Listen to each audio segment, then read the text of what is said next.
Malazan World's Scariest Book Series. I'm a third of the way through the first book, Gardens of the Moon, and I figured I'd give a 1/3 of the way update, which doesn't have a good acronym I can use. This book is dense. I mentioned it before.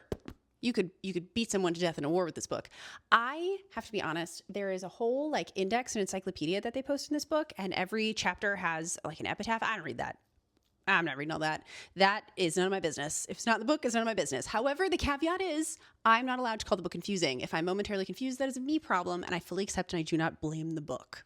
So far, though, I love that it has not been made clear, even now, a third of the way through, it's not clear who the real bad guy is. I still don't really know who I'm rooting for. I know I like Ganos and I know I like Tattersail, and I feel like they are probably the closest I'm going to get to a hero in this book.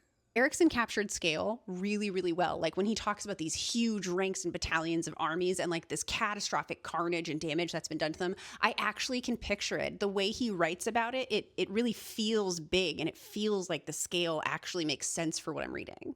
And if you want to talk morally gray, you want to talk gray morality, I want to talk gray morality, because I am a third of the way through and I don't know the moral values of any single one of these characters so far. Tattersail, I love you, so your doom clock is ticking. And Ganos, I apologize, your death is imminent, because I like both of them, so they are clearly going to die. The concept of Hairlock is insane. Conceptually, Hairlock is insane. I've only read one chapter about Durgistan, and I gotta be honest, that chapter should have just been titled Men Running From Stuff, because wow, that was just that was 28 pages of just dudes running.